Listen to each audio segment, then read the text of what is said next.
Le 100% culturel. Du dimanche au mercredi de 9 h à 10 h sur Alger Chaîne 3. Et bonjour, ravi de vous retrouver ce matin dans le 100% culturel. Il est 9h10, ensemble jusqu'à 10 h et on est ravis de la recevoir. C'est un bonheur de la voir parmi nous ce matin. Il s'agit de Zahra Ami Moussa qui est parmi nous ce matin. Bonjour Linda, merci de me recevoir. C'est un plaisir de vous recevoir, Zahra Ami Moussa. Alors, Zahra Ami Moussa, comment la présenter? C'est aussi une personne, donc une grande amoureuse de son patrimoine, de ses traditions, de ses coutumes, de son identité, de notre histoire surtout, de l'histoire de l'Algérie, de l'histoire de la Révolution, des espaces également, donc dédiés à notre patrimoine, à notre histoire. Elle est parmi nous aujourd'hui et elle vient pas les mains vides en fait. Elle vient avec un jeu. Un jeu, tout à fait, de culture générale. Donc le jeu s'appelle Shkounana. Il est commercialisé depuis 2 mois environ. Oui. Et c'est un jeu de culture générale basé essentiellement sur la culture générale algérienne. Très bien. Voilà. La culture générale, est-ce que c'est un jeu de cartes? Alors, est-ce que c'est un jeu de société, bien sûr? C'est les deux. Très bien. Deux en même temps. Donc le jeu, ce qui est sympa avec, c'est qu'on peut jouer à autant de joueurs qu'on veut, en groupe ou pas. Et ce qui est sympa, c'est que c'est des cartes qui représentent des personnages. Donc on a 200 personnages en tout, 150 sont algériens et les 50 autres sont internationaux, mais reliés quelque part à l'histoire des amis de l'Algérie. Très on va bien, dire. Oui. Donc ça se présente en 4 catégories. Donc on a du sport, art et divertissement, littérature et politique.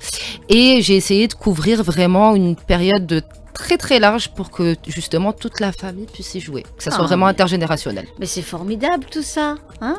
Le temps du chanson et on se retrouve juste après. Et bonjour, ravi de vous retrouver ce matin dans le 100% culturel. Il est 9h10, ensemble jusqu'à 10 h et on est ravis de la recevoir. C'est un bonheur de la voir parmi nous ce matin. Il s'agit de Zahra Ami Moussa qui est parmi nous ce matin. Bonjour Linda, merci de me recevoir. C'est un plaisir de vous recevoir, Zahra Ami Moussa. Alors, Zahra Ami Moussa, comment la présenter? C'est aussi une personne, donc une grande amoureuse de son patrimoine, de ses traditions, de ses coutumes, de son identité, de notre histoire surtout, de l'histoire de l'Algérie, de l'histoire de la Révolution, des espaces également, donc dédiés à notre patrimoine, à notre histoire. Elle est parmi nous aujourd'hui et elle vient pas les mains vides en fait. Elle vient avec un jeu. Un jeu, tout à fait, de culture générale. Donc le jeu s'appelle Shkounana. Il est commercialisé depuis 2 mois environ. Oui. Et c'est un jeu de culture générale basé essentiellement sur la culture générale algérienne. Très bien. Voilà. La culture générale, est-ce que c'est un jeu de cartes? Alors, est-ce que c'est un jeu de société, bien sûr? C'est les deux. Très les bien. deux en même temps. Donc le jeu, ce qui est sympa avec, c'est qu'on peut jouer à autant de joueurs qu'on veut, en groupe ou pas. Et ce qui est sympa, c'est que c'est des cartes qui représentent des personnages. Donc on a 200 personnages en tout, 150 sont algériens et les 50 autres sont internationaux, mais reliés quelque part à l'histoire des amis de l'Algérie. On va dire. Oui. Donc ça se présente en 4 catégories. Donc on a du sport, art et divertissement, littérature et politique. Et j'ai essayé de couvrir vraiment une période de très très large pour que justement toute la famille puisse y jouer, que ça soit vraiment intergénérationnel. Mais c'est formidable tout ça, hein? Le temps du chanson et on se retrouve juste après. Voilà, il est 9h17, c'était Bryan Adams, Please Forgive Me, une très belle chanson proposée ce matin, comme tous les jours, par notre réalisateur Hakim Abdelghafour, qui c'est toujours un bonheur de travailler avec lui et avec notre invité ce matin, Ami Moussa Zahra, qui est parmi nous, et c'est un bonheur de la recevoir. Merci comme à chaque beaucoup. fois. Alors Zahra, Ami Moussa, vous avez donc fait des études bien poussées, donc vous avez eu votre bac, ensuite vous avez fait une licence de gestion hôtelière, un master en stratégie et communication marketing et avec un MBA, et puis vous étiez à l'étranger, vous avez fait vos études à l'étranger, vous êtes donc revenu en Algérie. Vous êtes une professionnelle du monde de l'hôtellerie, hein. Tout à fait. Donc, Voilà, des c'est un grandes monde que écoles. j'apprécie énormément, le monde du service. Vous avez C'est fait des très grandes intéressant. écoles, hein, de Suisse, par exemple. Exactement. Et puis, vous êtes revenu en Algérie. Vous avez lancé des petites entreprises qui vous parlaient. Voilà, ça vous parlait à l'époque déjà. À l'époque, tout à Le fait. monde de la mode, le monde du luxe, des belles C'est choses. vrai que c'est super intéressant. Après, voilà, en bonne Mozambique, je suis commerçante déjà de base. Voilà, c'est dans le sens, donc voilà, le commerce ça a toujours été un gagne-pain. Mais après, c'est vrai que j'ai toujours voulu faire autre chose du côté artistique. Vous êtes donc de la très belle région de Ghardeia. Ghardeia, magnifique. D'ailleurs, quand on vous voit, on voit le soleil, hein, les Je sais que couleurs. Très très fière d'être Mozambique. C'est une très belle région. Il y a Merci de quoi. beaucoup. On peut très bien sûr, comprendre parce qu'il y a des valeurs aussi. Hein. C'est une Des région qui est traditions, des porteuse valeurs, de valeurs. Vous êtes aussi une des rares régions qui a aussi beaucoup préservé son patrimoine en profondeur, le patrimoine architectural, le patrimoine immatériel, le mode de vie, etc. Donc, c'est quelque chose d'extraordinaire. Et on est aussi fiers d'être cette Algérie plurielle. Oh que oui. Une Algérie plurielle où chaque région a sa richesse. À sa richesse. C'est voilà. Votre cas. De très belles valeurs, de très belles traditions et des traditions qui sont très ancrées. Voilà, et on a su préserver justement notre patrimoine à travers les âges, à travers les générations aussi. Oui. Voilà, tout en se modernisant quelque part, parce qu'il y a de très beaux projets qui ont été faits aussi de modernisation, sans pour autant affecter l'essence en fait de la. Parce que vous savez, je trouve que au niveau de la région de Ghardeia, la population est très écolo. Tout à fait. Donc on a notamment Qsert Afidat qui a eu le prix de l'éco-responsabilité, voilà, la première ville éco-responsable, et ils ont fait un travail magnifique tout en préservant l'architecture de base, et c'est un projet que j'incite énormément de personnes à voir. Et dans la préservation aussi de l'environnement, dans la protection de l'environnement. Exactement. De la préservation aussi de tout ce qui est essentiel, comme l'eau et tout, et c'est très important aussi. Partage de l'eau. Le partage de l'eau. Voilà. L'architecture. C'est surtout l'architecture. Alors, on a une architecture qui est là justement pour essayer de s'adapter à toutes les saisons. Voilà. Et ça, c'est quelque chose qui a été magnifiquement pensé depuis le vivre ensemble aussi, le partage. Aussi. On est une communauté qui est très soudée. Oui. Voilà. Solidaire. Et très, très solidaire. Les premiers mariages collectifs, hein, la tradition du mariage collectif, c'est à Ghardeia. C'est à Ghardeia et ça se fait encore, et c'est un truc qui est génial parce que tout le monde est placé à la même enseigne, et c'est ça qui est très beau. Le mariage se fait très simplement, plusieurs mariés en même temps, voilà, et on est très heureux comme ça. Voilà. La sobriété. La sobriété. Et le fait surtout de placer tout le monde à la même enseigne, c'est très important chez nous. Et le ramadan aussi, des traditions pour le mois de ramadan, la façon de rompre le jeûne, qui est très particulière à Ghardeia, où il y a la rupture du jeûne, on se pose, on va prier, des rituels, et c'est après qu'il y a le dîner. Le dîner, exactement. Mais comme on dit, le dîner. Voilà. Oui. Parce que voilà, c'est l'iftar, le jama', ensuite, voilà. Enfin, ensuite le jama', ensuite, bish wahad yiftar. Et Ghardeia est une très très belle ville. Je trouve que malheureusement, c'est juste le centre-ville qui s'est un peu détérioré au fil des années. Mais je pense que, comme toute grande ville, c'est un peu le problème, on va dire. Mais bon, Inch'Allah. Tout va être réhabilité en temps et en heure. Voilà. Je le souhaite pour les générations à venir. Il y a beaucoup de belles choses qui se font, hein, énormément de belles choses qui se font. Et puis il y a un tourisme solidaire. Il y a un tourisme où on essaye, en tout cas, on lutte pour la préservation de l'environnement, rester dans l'authenticité. L'authenticité, mais il faudrait que justement que tout se fasse au niveau de l'éducation de chacun. Oui. Voilà, parce que c'est très important que les parents éduquent leurs enfants à justement préserver tout ça, et généralement c'est pas Oulid Bled qui est là à détériorer, c'est l'étranger. Donc moi j'aimerais bien que ce tourisme se fasse plus responsablement, beaucoup plus responsablement, et qu'on apprenne dès le jeune âge à respecter la communauté, les traditions, l'environnement surtout, et c'est très très important la question environnementale. La femme de Ghardeia, donc elle est aussi, elle préserve beaucoup. C'est une femme qui travaille beaucoup dans le silence. Elle est très très très très proche donc de l'environnement. C'est une femme économe, très très économe, et qui gère d'une façon extraordinaire aussi son foyer avec des traditions et coutumes de la région. Tout à fait. Après, je pense que j'ai deux très beaux exemples dans ma famille que vous connaissez déjà. Absolument. Donc, ma maman et ma grand-mère, qui sont deux femmes extraordinaires. Et je les remercie parce que grâce à elles, ce type de valeurs, et surtout et d'être de très... Oui, oui, oui. Des femmes indépendantes. Oui. L'indépendance de la femme Oui. est très importante chez nous. Voilà, ça c'est important parce qu'aujourd'hui, quand on voit notamment toutes ces personnes qui en fait élèvent. Donc il y a une éducation, il y a donc un travail qui se fait autour de la préservation de l'identité dans la région.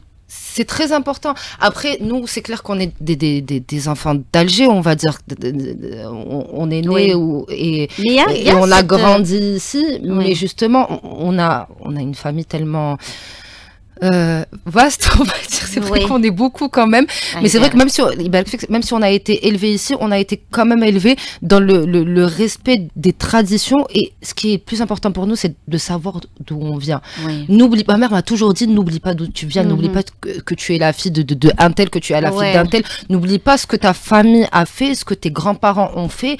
Et essaye de préserver ça et d'enseigner ça à tes enfants, surtout. Et ça, c'est un truc que je trouve magnifique, parce que même si on ne le comprend pas en étant très jeune, c'est venu sur le tard. C'est vrai qu'à travers mon amour pour l'histoire et le patrimoine, j'ai aussi appris qui mon arrière-grand-père était, qui mon grand-père était, chose que je réalisais pas. Mon grand-père, c'est mon grand-père.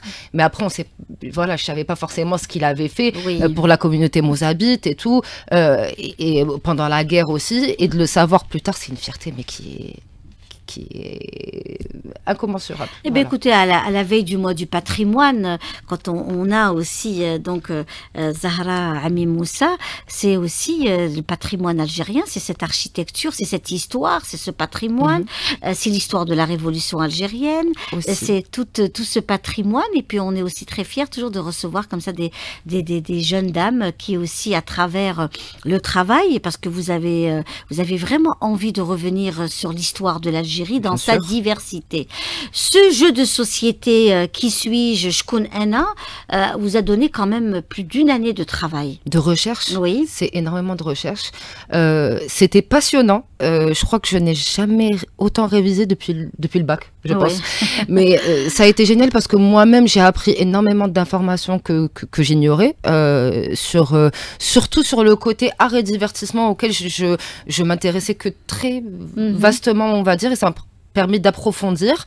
Après, le seul problème, c'est qu'en Algérie, on a un manque d'informations très important, même si j'ai eu accès à plein d'outils, et notamment les archives de la presse algérienne m'ont énormément aidé dans mes recherches, mais l'exactitude des informations m'a donné du fil à retordre. Oui.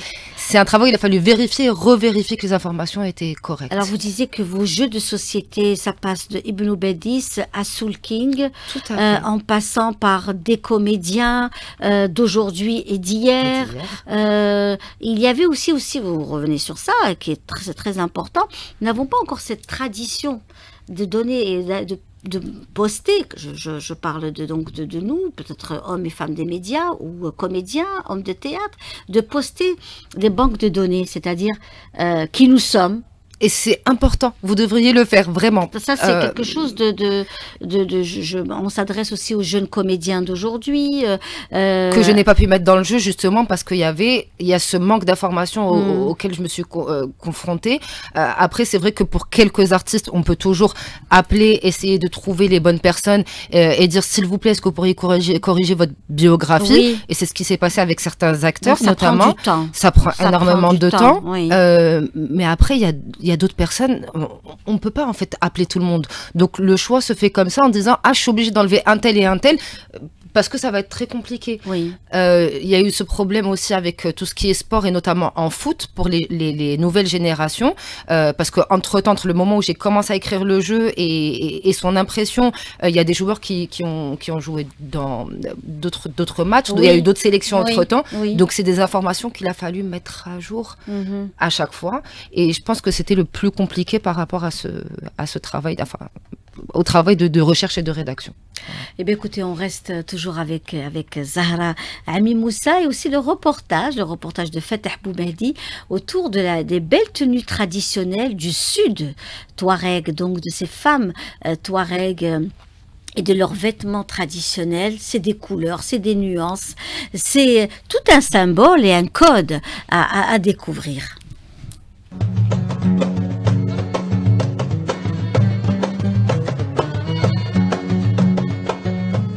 L'habit traditionnel féminin de l'extrême sud algérien est un trésor vivant qui reflète la richesse culturelle des régions sahariennes. Porté avec fierté lors des mariages, fêtes et cérémonies, cet habit se distingue par ses tissus fluides, ses couleurs et ses broderies faites à la main. Ce n'est pas seulement un habit, c'est une mémoire vivante, nous dit Haïchan Bouhamidi Nora, conservatrice en chef du patrimoine au musée des arts et des traditions populaires d'Alger. La diversité du costume, de ce costume-là qui est porté par la femme touareg. On a par exemple l'Akhbey qui est une large robe ample et souvent de couleur bleue, vert ou blanche. Elle est très très large et elle mesure à peu près de 2,20 m de largeur et 1,40 m de longueur. Là, le tissu est divisé en 3 parties qui sont clouées pour former plutôt une robe avec une ouverture pour passer la tête. Et on a aussi un autre voile qui est porté avec cette robe qui est textile ou affaire. Il est noir intense que la femme met sur sa tête et qui couvre pratiquement tout son corps. Et on a Akerji, c'est un long foulard aussi, souvent noir, porté par la femme âgée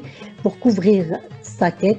On a aussi le reiki, ce vêtement est porté lors des mariages par les femmes bien sûr et dans les fêtes religieuses. Il est orné toujours avec des motifs géométriques. On a aussi l'alichou, c'est un vêtement couleur indigo. On a aussi l'indigo brillant. On a aussi le tari. On a aussi la tabarrakant. Tabarrakant, c'est le melhfa, enfin, qu'on peut trouver au nord algérien. Et si on passe par exemple la particularité de ce vêtement, on a par exemple l'identité culturelle, la transmission de génération en génération. Le vêtement lui-même, il a des caractéristiques, par exemple la fonctionnalité climatique par exemple. Le vêtement doit être adapté à la chaleur. Côté esthétique et symbolique de ce vêtement, par exemple, on a la couleur indigo, le blanc, on a le noir, on a l'ocre, qui symbolise par exemple la terre, la sagesse, la noblesse. Concernant la préservation et la transmission de ce patrimoine, plusieurs outils sont mis en place. On a la transmission orale et familiale, par exemple, les savoir-faire aussi, tissage, la couture, la teinture, sont transmis de père en fils ou bien de mère en fille. Et dans la région des Touareg, on trouve des gravures rupestres avec des représentations de la femme ou bien de l'homme habillé, on peut dire avec des costumes. La matière, c'est du cuir, c'est à peu près ça. Aussi, on peut transmettre avec l'artisanat local, des coopératives artisanales, des festivals qui permettent la valorisation, la démonstration, la transmission. Et aussi, on a aussi les musées. Pour les festivals, on a le festival qui est très connu, la fête du Sbiba, qui est classé patrimoine immatériel. Les musées et centres culturels, comme le musée des arts traditions populaires, qui présente des collections.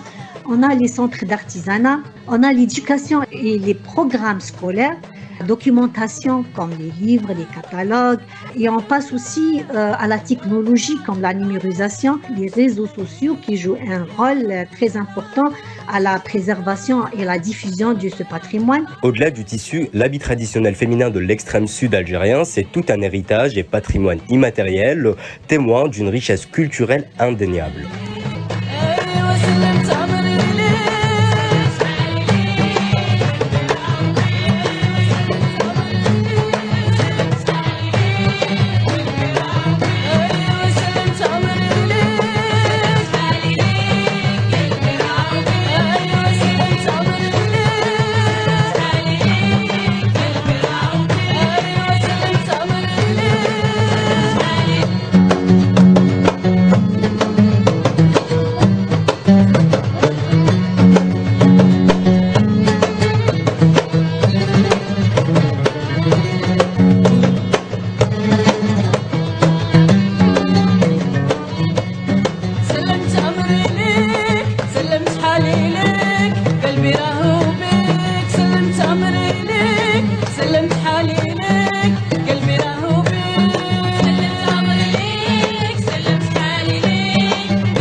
Voilà, nous sommes ensemble, il est 9h34 minutes avec nous Zahra Ami Moussa qui est parmi nous ce matin, avec qui on échange et on partage d'ailleurs un bon moment où il est question de patrimoine, parce qu'on parle de la région de Gherdaya, où il est question aussi de culture, de patrimoine, de savoir, donc à travers d'histoire, bien entendu. Zahra Ami Moussa qui est parmi nous aujourd'hui, où il est question aussi de ce fameux jeu Qui suis-je, Konana. Pourquoi vous avez choisi ce titre ? C'est tout simple parce qu'en fait le but du jeu c'est de découvrir qui est le personnage qui se cache derrière la petite biographie. Donc comme je vous avais montré, donc on a les petites cartes qui sont divisées en plusieurs catégories et donc on a 4-5 lignes de biographie et on doit deviner qui est le personnage. Donc si on répond spontanément à la question, on gagne 3 points. Si on choisit de céder des suggestions qui sont au nombre de 3, on gagne un seul point. Et le premier arrivé à 50 points gagne la partie. Donc, en tout cas, j'ai vu la vidéo avec monsieur le ministre qui s'est prêté au jeu, c'était très sympa de sa part. De la culture qui était donc il a joué donc avec vous, il a participé au jeu, hein, monsieur Zoher Balalou, ministre de la Culture et des Arts, qui s'est vraiment prêté au jeu, qui a participé. Il a gagné ou pas ? Il a gagné. Effectivement, il a gagné. Voilà. Et non mais vraiment j'ai aimé le fait qu'il se prête au jeu justement, bon après le Comic-Con a été un événement très sympathique qui m'a fait découvrir différents univers. Je savais pas que en Algérie on avait un amour du manga, de tout ce qui était voilà, et c'était super sympa de découvrir tout ça et justement d'avoir plusieurs on a eu vos collègues les journalistes aussi qui sont passés et monsieur le ministre de la Culture qui s'est prêté au jeu et on a eu de très bons retours surtout. Donc, très bien, c'est important. C'est très contente important qu'il y ait un très bon retour. Alors, il y a notre collègue qui posait la question comment qu'on le joue concrètement et comment peut-on le trouver, où on peut l'avoir. Est-ce que c'est sur les réseaux sociaux? On le distribue sur nos réseaux sociaux, bien sûr sur le compte Instagram de la recherche. Après, on a des cafés, des librairies qui sont partenaires aussi. Donc, on est à l'Arbre à dire Sidi Yahia. On peut directement aller sur votre sur Instagram. Et après, on va trouver soit tous les points de vente, soit commander directement via la page. Très bien, parfait. On espère avoir plus de points de vente après. Savoir un peu comment peut-on jouer. Je crois qu'ils veulent jouer en fait. Oui, ils sont très très intéressés. Les 4 derrière la vitre se posent plein de questions. Je vous laisse leur poser peut-être la question qui est là. On va voir si... Ah ouais, normalement, elle est facile. Hein. Normalement. Alors, né en 1913 à Tizi Hibel, je suis un écrivain et enseignant algérien. Bravo, Sadiq. Bravo. Waouh. Bravo. Vous voyez, nos techniciens. Il a répondu directement. Ouais. Ah voilà, tout de suite. En fait, c'est ça qui est génial. Bon, on peut pas le voir, mais il s'est levé directement, il a sauté, et c'est voir ce genre d'émotion que ça procure justement de gagner. Il a même pas laissé le temps. C'est génial. À Yassine, le jeune Yassine, pour donner la réponse, ou à notre ami Hakim. Donc, Abdel Ghafour, pour donner tout de suite. Je crois que les auditeurs, du coup, ils veulent savoir qui était le... Ah oui, bien sûr, on va continuer, bien sûr.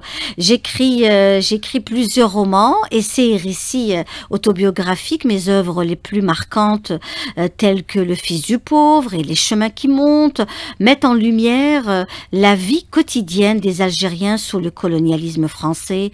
Je suis assassinée peu avant l'indépendance par l'OAS. Il s'agit de Mouloud Firaoun. Voilà. Merci. Voilà, avec plaisir. Un bon moment que l'on passe ensemble. Et puis, n'oubliez pas vos rendez-vous, mes amis. Beaucoup de rendez-vous se préparent, notamment pour le mois du patrimoine qui ouvrira ses portes le 18 de ce mois. Mais avant cela, vous avez déjà le grand rendez-vous de ce jeudi 17 au niveau de l'Opéra d'Alger Boualem Bessaïeh, où il y aura la 14e édition du Festival international de la musique symphonique. Est-ce que vous allez dans les festivals? J'essaye. Vous êtes maman, de deux petits poupons, donc c'est beaucoup de travail. Tout à fait, c'est du travail, surtout que le tout petit a 17 mois. Oui. Donc, et je crois que c'était plus compliqué, c'était écrire le jeu avec les nuits blanches, c'était pas évident du tout. Ouais. Vous êtes courageuse, donc, hein, Zahra. Comme toutes les mamans et comme toutes les femmes algériennes surtout. Lancer aussi le jeu. Parce que c'était entre les couches et l'écriture. Donc voilà. Oui. Donc du coup, mon mari Miskin s'est pris toutes les crises de nerfs que j'ai pu avoir pendant la rédaction du jeu. Mais après, je trouve que c'est génial de l'avoir fait à ce moment-là, parce que quand on est nouvelle maman, on a une nouvelle expérience, on a l'impression qu'on est cantonné juste à ça, et qu'on est enfermé en fait, et que personne nous comprend vraiment. Mais j'avais besoin d'un tremplin, d'un nouveau, quelque chose qui allait me motiver. Oui. Donc bon, chacun peut trouver ça à son niveau. C'est vrai, parce que quand la personne est très dynamique et qu'elle a pendant des années beaucoup travaillé, donc il se retrouve carrément dans un autre registre. Donc tout au long de la journée, ne faire que ça. Et bien tout. Que c'est un métier qui est magnifique, qui est gratifiant, qui est incroyable. Mais après, quand on a toujours travaillé, on a envie de se stimuler. Voilà, d'être stimulé, pas passer à autre chose, mais de se dire, ok, je suis maman, mais il faut pas que j'oublie aussi que je suis quelqu'un qui travaille, qui adore travailler et tout. Et voilà, j'essaie d'allier plaisir, culture et... Voilà, et on reste avec notre invitée. Elle disait justement, il y a aussi, il y a aussi les questions foot, spécial foot. Donc elle va te poser après la question, on va voir si tu seras aussi bon que en matière de... Alors il a dit surtout si c'est l'USMA. Ah, alors c'est pas une question d'équipe, c'est une question de génération, là du coup. Est-ce qu'il connaît les anciens? Ouais, je pense que oui. Bon, après, on n'a pas que des footballeurs. On a des boxeurs, on a du basket, du tennis aussi. J'ai essayé d'avoir le maximum de personnages pour voir à quel point l'Algérie avait des sportifs. C'est très varié, exactement. Tout à fait. On passe au reportage et autour de la halqa. Vous savez ce que c'est que la halqa, Zahra? La halqa, c'est en fait c'est des lectures de textes, ce sont une sorte de scénographie qui se faisait dans les marchés, les grands marchés, à travers tout le territoire national, où les gens disaient des choses. C'était des gouels. Ils disaient des choses accompagnées de musique ou pas. En général, c'était des personnes un peu comme ça. Ils sont dans le monde du théâtre. Ils étaient aussi dans le côté où ils disaient des choses, ils prédisaient l'avenir. Des gens très. C'était des fantasque. Absolument. Et cela fait partie de notre patrimoine. Par exemple, dans la région de la Kabylie, ils existaient aussi. Ils disaient des contes kabyles dans le jour du marché, parce que le jour du marché, c'était un jour très important, exactement, le style Amachahou. Et à travers tout le territoire national, il y avait ces gouels.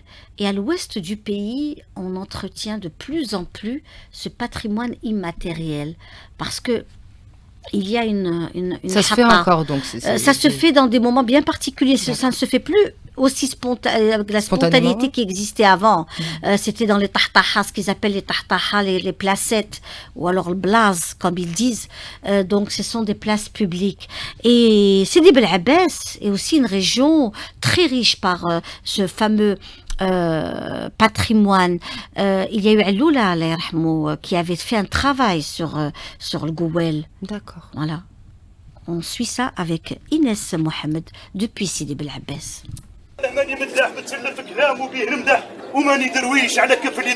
Les dictons et les citations de nos ancêtres, les belles expressions des gens sages, racontaient avec magie, en quelques mots, toute une vie d'un peuple en misère dans les années 40 et 50, dans un vieux coin qu'on appelait la Tahtaha, à Sidi Bel Abbès. On parle de la halqa, du gouel, de l'artiste, du poète populaire, du musicien, un décor émouvant qui réunit l'art et la poésie et une gestuelle qui obéit à une symphonie d'un cocktail d'instruments simples comme le gasba, le gallal et le bendir, un tout qui fait un spectacle harmonieux présenté à un public qui connaît la valeur des mots. Abbas Lakarn est une légende de la dernière halqa, l'un de ses meilleurs spectacles joués un peu partout à travers le pays et se souvient de chaque détail qu'il a vécu pendant toute son enfance. Gouel est conteur, il est comédien parce que dans le halqa, il y a 30 minutes de comédie. Donc, il a des fonctions. C'est très important. Mais le Gouel, il يدير الحلقة، يبني الحلقة، يكونستروي الحلقة، يبدا من يكون باغ اكزومبل تاع بوبولار برا. امين تخلي وامين تعمر.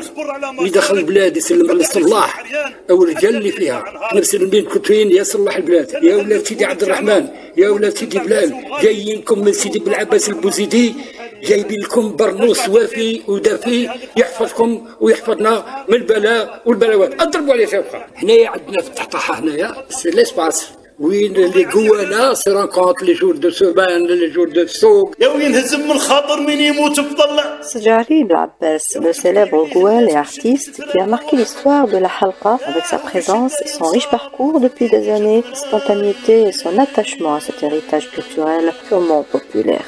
الحلاقي يقول بزاف ومنطون مغني مثال زعما يقول له جماعه الاحباب تطرب كي الوالدين وزياره المرسم تجلب افكارها وزياره الملاح نجي من الحاسدين وزياره النساء كطليها مالها هذا شحال وانا نرجع سنين من بلاد الخصله ورجالها هذا الشغل سيدي بالعباس الزين نغم فراش بلادي تحلالي كي نغدالها نغير كي نشوف البلدان متسقمين تي فوالا مسيو عباس لاكار كاس كي لافي لا دانيير حلقه ينوزا انفيتي موا بسعيد هاد القواله والحلاقيه اللي كانوا يخدموا اير سيتي روحها من بعد ولا حلاقي من بعد جاب معاه القصاب من بعد جاب معاه واحد يلعب له ميزان باش يسوري لازم ما يقدرش هو يقصب ويطبل ويدير كل شيء ان جروب ميوزيكال ما يفوتش كات شافوني كحل مغلف. Cet héritage populaire et culturel mérite bien d'être conservé et devrait absolument être transmis à cette génération que Sedjari forme dans son association Ahl Bled et leur apprend les bonnes bases pour ne pas perdre ses origines et ses repères. عندي الرقص الشعبي وعندي دروك انا فورمو في الحلقه لجان باش يديروا الحلقه معايا راه عندي 137 ادير انتر لا دونس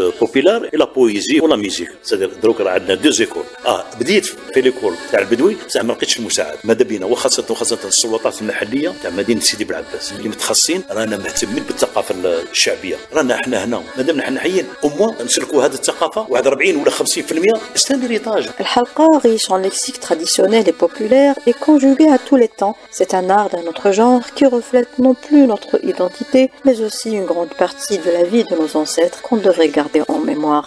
De Sidi Blabès, Inès Mohamed pour Alger 3. انطر تصب والارض ما ترواش الطبيب يعالج والناس ما تبراش القلوب تقسى والمحبه ما تبقاش وكل شعر مكشوف الحمير ترعى والخيل تشوف واللي يلبس لبسه الحرير راحت لوين لبسه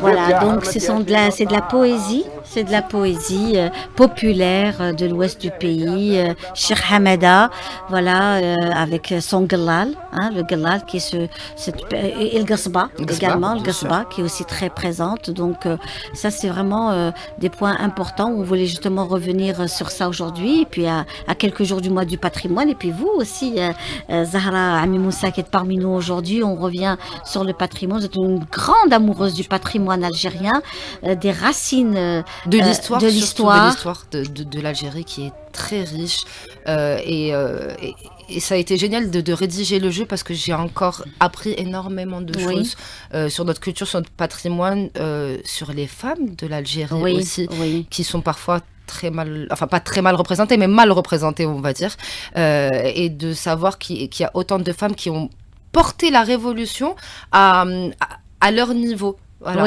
qui ont fait du théâtre, de la musique et tout, mais en même temps qui étaient tellement engagés dans la révolution.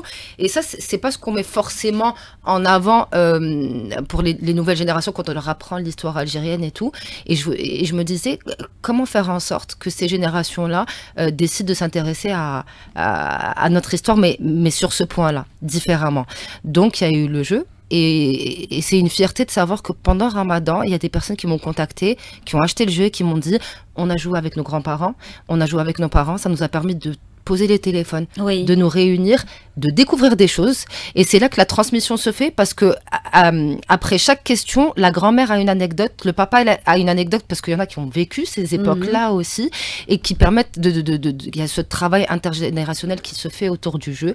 Et ça, je trouve ça juste magique. Voilà. Bah, écoutez, c'est magnifique. Et puis, c'est aussi une façon d'apprendre tout en jouant. Tout à fait. Et en étant en famille ou avec des amis et de créer un lien Et de faire découvrir notre culture aussi à l'international, parce qu'il y a beaucoup qui ont joué avec des étrangers aussi, d'où le fait qu'il y ait quelques personnages étrangers dans le jeu aussi. Voilà. Donc je voulais pas que, que ces personnes-là soient exclues en jouant. On a pas mal d'étrangers en Algérie aussi. Et du coup, j'ai mis quelques personnages qui sont quand même très célèbres, très connus. En sport, on va retrouver Lewis Hamilton, Ayrton Senna, Usain Bolt par exemple et tout. En littérature, on va trouver des auteurs du monde arabe, donc on va avoir Amin Malouf, Naguib Mahfoud et tout, et ça permet aux nouvelles générations de découvrir tout ça. Voilà. Très bien.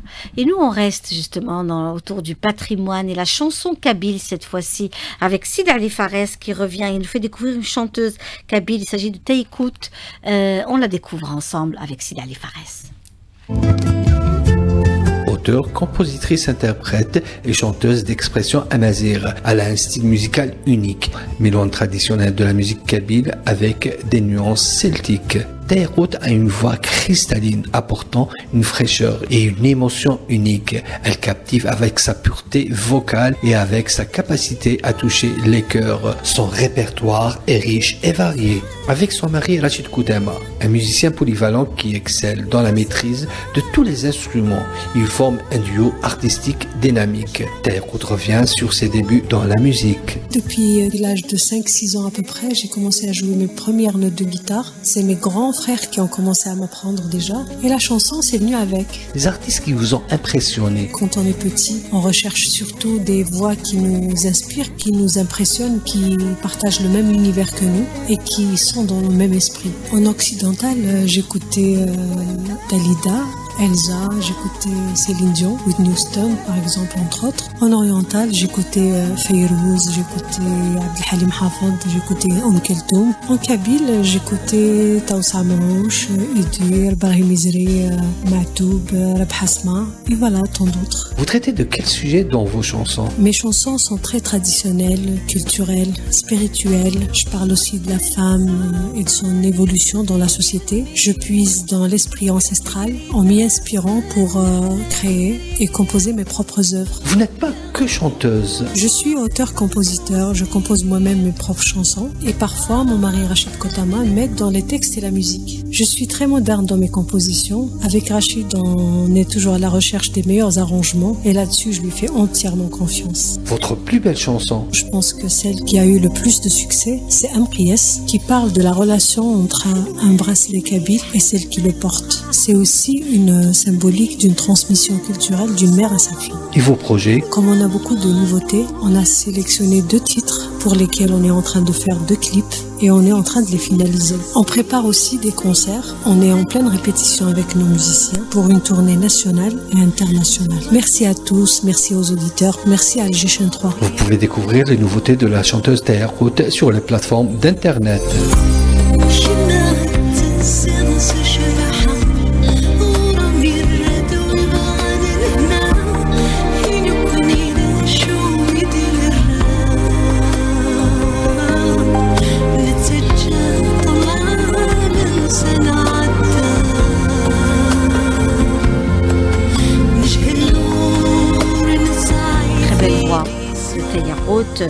L'entretien signé Sidi Ali Fares ce matin et avec nous Ami Moussa Zahra qui elle aussi donc très engagée pour cette Algérie, une Algérie qui avance avec ses femmes, avec ses hommes, très engagée autour de l'histoire et engagée pour sa région aussi, qui est une très très belle région, qui est Gherdeia.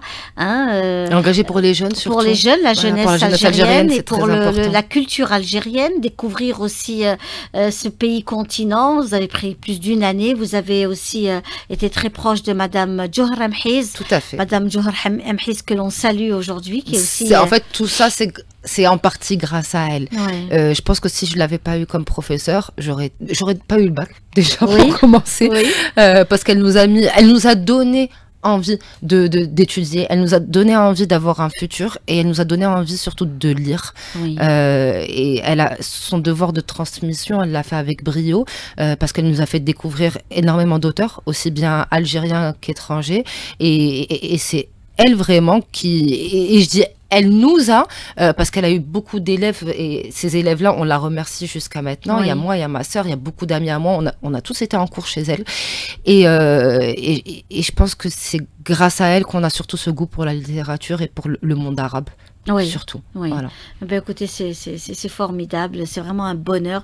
Merci Merci de m'avoir Zahra reçu. Zahra Ami Moussa d'avoir été parmi nous aujourd'hui. Zahra Ami Moussa qui est donc, je le disais, une personnalité donc qui a fait de grandes études dans le monde de l'hôtellerie à l'étranger, qui a décidé de rentrer en Algérie, de faire sa vie en Algérie. Je suis partie pour revenir. Il n'a jamais été question Ouais. de rester à l'étranger. Ah ben, je connais, quand on connaît la maman et la grand-mère, c'est certain qu'il y a un retour. On salue d'ailleurs Essia Hedioub Doudou et on salue également donc Boshara Ami Moussa Hedioub. Voilà, toutes ces femmes en ce mois du patrimoine, qui sont aussi détentrices de beaucoup de belles choses. Et on les aime très fort. Oui, voilà, très, très on fort. les aime. En tous les cas, merci beaucoup. Et quant à nous, ben, écoutez, on se donne rendez-vous demain avec beaucoup de plaisir. Au revoir.